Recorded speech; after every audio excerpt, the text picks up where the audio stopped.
पसंद आए तो लाइक, शेयर एंड सब्सक्राइब।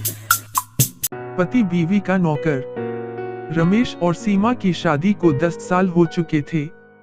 वे एक छोटे से शहर में रहते थे और उनकी एक छोटी सी दुकान थी जहां वे दोनों मिलकर काम करते थे। उनके घर की आर्थिक स्थिति सामान्य थी, लेकिन उनके बीच का प्रेम और विश्वास अटूट था। सीमा बहुत ही मेहनती और समझदार औरत थी। वह हर सुबह जल्दी उठकर घर का काम करती, बच्चों को स्कूल भेजती और फिर दुकान पर रमेश के साथ काम करने जाती। रमेश अपनी पत्नी की मेहनत और समर्पण की बहुत इज्जत करता था। एक दिन रमेश के दोस्त मोहन ने उससे मजाक में कहा, यार, तुम तो अपनी बीवी के नौकर बन गए हो। हर वक्त उसके पीछे पीछे दौड़ते रहते हो। रमेश ने हंसते हुए कहा, अगर अपनी बीवी की मदद करना नौकर होना है, तो मैं खुशी से ये काम करता रहूंगा। रमेश का समर्पण केवल मजाक तक सीमित नहीं था। उसने वास्तव में यह सोच रखा था कि उसकी पत्नी का काम भी उतना ही महत्वपूर्ण है जितना उसका।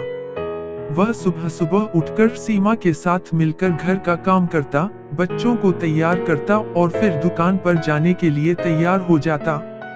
सीमा को रमेश का यह सहयोग बहुत पसंद आता था, लेकिन कभी कभी उसे यह भी लगता कि लोग क्या कहेंगे। एक दिन उसने रमेश से कहा, तुम्हें इस तरह हर वक्त मेरे काम में हाथ नहीं बंटाना चाहिए, लोग बातें बनाएंगे। रमेश ने हंसते हुए जवाब दिया, सीमा, लोग हमेशा कुछ न कुछ कहेंगे, हमें उनकी परवाह नहीं करनी चाहिए। हमारे लिए हमारे परिवार और हमारा प्यार सबसे महत्वपूर्ण है। नई जिम्मेदारियां। एक दिन अचानक सीमा बीमार पड़ गई। डॉक्टर ने उसे आराम करने की सलाह दी। अब रमेश को घर और दुकान दोनों की जिम्मेदारी उठानी थी। उसने बिना किसी शिकायत के यह जिम्मेदारी संभाल ली। रमेश सुबह उठकर बच्चों को तैयार करता, उनके लिए नाश्ता बनाता और फिर दुकान पर जाता। दुकान के बाद वह घर आकर खाना बनाता और बच्चों का ध्यान रखता। इस बीच वह सीमा का भी पूरा ख्याल रखता था। सीमा ने देखा कि रमेश ने उसकी अनुपस्थिति में घर और दुकान दोनों को कितनी अच्छी तरह संभाल रखा है। उसे अपने पति पर गर्व महसूस हुआ और उसकी नजर में रमेश का सम्मान और बढ़ गया। समाज की प्रतिक्रिया। धीरे धीरे रमेश और सीमा की यह कहानी पूरे मोहल्ले में फैल गई। कुछ लोग रमेश का मजाक उड़ाने लगे, लेकिन अधिकतर लोग उसकी तारीफ करने लगे।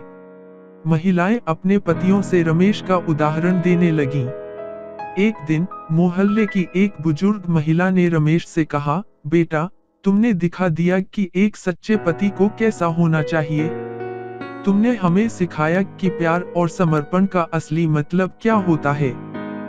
रमेश ने विनम्रता से कहा, दादी, मैंने कुछ खास नहीं किया, यह तो बस मेरा फर्ज था। सीमा का सुधार। कुछ हफ्तों बाद सीमा पूरी तरह से स्वस्थ हो गई और फिर से अपने काम पर लौट आई।